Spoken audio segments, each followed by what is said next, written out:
Bueno, Lorena, yo quiero contarte que esto ha sido un trabajo muy largo y hay que reconocer el apoyo que he recibido del ponente Chacón, el ponente Benedetti, los dos senadores han estado muy dispuestos a escuchar todos los comentarios y esto ha permitido que logremos unos acuerdos con la señora ministra que yo creo que han mejorado sustantivamente el proyecto, pero sobre todo han quitado muchos miedos que teníamos en torno a lo que podía ser un monstruo que acabara con la seguridad jurídica del campo. Yo les quiero contar qué es lo que personalmente me he encargado, digamos, de modificar en ese proyecto. Tal vez arrancaría por decir que aquí venía la amenaza de la expropiación express. ¿Qué es lo que se entiende por expropiación express? Dos cosas distintas. La primera es el famoso proceso de expropiación que pretendía hacerlo la Agencia Nacional de Tierras, la ANT. Entonces iba a decir, Lorena tiene una finca, pero yo se la quiero regalar a Paloma, que es un campesino sin plata, entonces yo le voy y le expropio la finca a Lorena. A mí me parecía que eso era muy agresivo porque es que no hay razones para que una persona tenga más derecho de propiedad que otra. Entonces, logramos que todos esos procesos de expropiación, que se iban a volver un trámite muy rápido, administrativo, en una oficina, al tenor de los contratistas y del director de la agencia, pasaran a tener fase judicial. Segunda temor que teníamos de expropiación express es la extinción de dominio, que es una figura que en mi opinión no cabe bajo la Constitución de 1991, sino para delitos. ¿Y por qué digo esto? Porque la Constitución es muy clara en decir que no hay penas de despojo ni hay tampoco expropiaciones que sin indemnizaciones. ¿Qué es la extinción de dominio? Es una figura que se ha utilizado para quitar los bienes a quienes, por ejemplo, los consiguen con producto del narcotráfico. El típico ejemplo, cuando tenemos una persona que ha estado en el narcotráfico, compra unos bienes y el Estado viene y se los quita con extinción de dominio. ¿Qué significa extinción de dominio? Que yo le quito a usted el bien y que no le reconozco ni un solo centavo por ese bien. Es una expropiación sin indemnización. Y el gobierno quería que esa extinción de dominio, que como digo es una expropiación sin indemnización, que hace parte de la normativa de la ley 160, pasara también a ser atendida por la Agencia Nacional de Tierras. Eso era terrible, porque imagínense la Agencia Nacional de Tierras, que por motivos de que usted no lo está usando en los últimos 3 años o por motivo de que haya cometido un daño ambiental, entonces la agencia se lo podía extinguir, que es sin indemnización. Eso también logramos que fuera a fase judicial.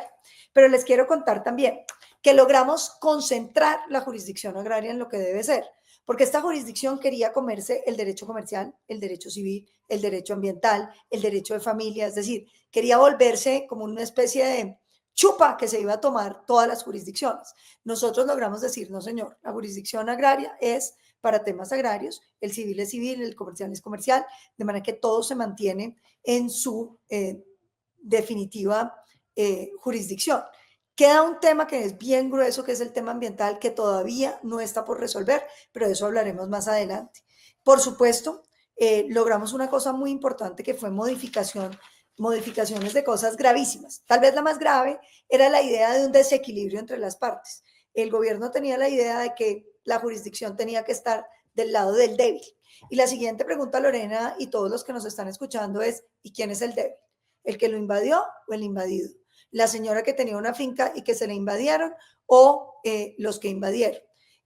Nosotros logramos hacerles ver que la imagen de la justicia siempre tiene que ser una persona que tiene los ojos tapados y que tiene una balanza para medir cada gramo para que la relación sea exactamente equitativa.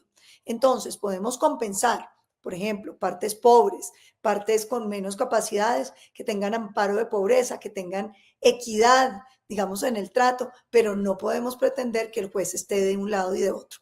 De esa visión venían muchos hijitos. Tal vez el más grave era la idea de que todo lo que los sujetos de especial protección constitucional dijeran dentro del proceso se entendía como cierto, es decir, tenía una presunción de veracidad que no tenían los demás sujetos, que era gravísimo porque imagínese usted tener que demostrar que lo que está diciendo el otro es falso cuando el otro podía decir cualquier cosa y quedaba ya protegido. Lo segundo es que decía que cada vez que perdiera el débil, entonces podrían entrar, por ejemplo, ONGs a litigar. Logramos eliminar la idea de que ONGs, sin siquiera tener poder, puedan entrar a litigar, porque eso volver pedazos la jurisdicción en Colombia. Lo otro es que logramos eliminar un principio que también era hijo de eso, que era el de permanencia agraria, que decía que si usted había invadido una tierra, pero usted tenía unos cultivos, no lo podían sacar hasta tanto los cultivos fueran recogidos. Entonces yo decía, bueno, y si usted sembró aguacate, que van a demorarse 7 años, pues 7 años se tiene que quedar el ciudadano con la tierra invadida. Logramos eliminar el famoso principio de permanencia agraria. Pero entonces nosotros propusimos algunas cosas que también son interesantes y era, listo, no va a haber principio de permanencia agraria, pero sí tiene que haber un principio que es fundamental, que es el del poseedor de buena fe, el poseedor público, pacífico, que ha tenido un bien durante muchísimo tiempo, que vienen a sacarlo y que le tienen que respetar las inversiones que él ha hecho. Caso típico, el de los baldíos, Lorena y queridos asistentes, y es, yo tengo un baldío, lo vengo explotando hace tiempos, el gobierno viene y dice, este predio es baldío, se lo voy a quitar, pero lo lógico es que respeten el ciclo biológico de esos cultivos que yo tengo cuando soy un poseedor público, pacífico, ininterrumpido. Otra cosa que me parece muy importante fue que logramos transmitirle a la ministra un apremio que yo he tenido siempre y es, si queremos hacer justicia para los campesinos de Colombia, lo más importante es que tengamos jueces móviles, que los campesinos pobres de Colombia no pueden ir a las cabeceras municipales a que les respondan los procesos y que los llamen. Entonces yo quiero jueces, que es una cosa que propuse también en la estatutaria del gobierno Duque, jueces móviles con obligación de asistir a todas las veredas de Colombia, lo que nos permite de una manera muy práctica que todos puedan tener acceso a la justicia. Y logré un segundo tema que es muy importante, las sucesiones en Colombia. La razón por la cual los campesinos pobres no tienen título es porque no tienen cómo pagar los impuestos sucesorales, ni mucho menos los de registro, que son tremendamente duros, la inscripción y registro que hay que hacer. En la reforma tributaria buscaremos que se elimine para personas con CISBEN el impuesto de sucesiones, pero queremos también que haya una rebaja del 90% del registro e inscripción para personas que tengan un nivel de CISBEN o que tengan amparo de pobreza. También logramos incorporar, esto ya lo había dicho un poco, el derecho civil y el derecho comercial como fuentes auxiliares de la jurisdicción agraria. Porque ¿qué es lo que viene ahora? Es la creación del famoso código agrario, al que le tenemos también mucha desconfianza porque no se sabe con qué va a venir, pero que las reglas secundarias, que los principios rectores sigan siendo los del derecho civil y el derecho comercial cuando sean aplicables. Se eliminó la obligación del Estado de buscar una equitativa distribución de la tierra y creemos que esto es bien importante porque eso podía terminar en unas sentencias que, como lo había dicho también la norma, que lo eliminamos, podían ir extra, ultra petita y que permitían la modificación de las demandas, subsanaciones casi de todo lo que uno tuviera que presentar.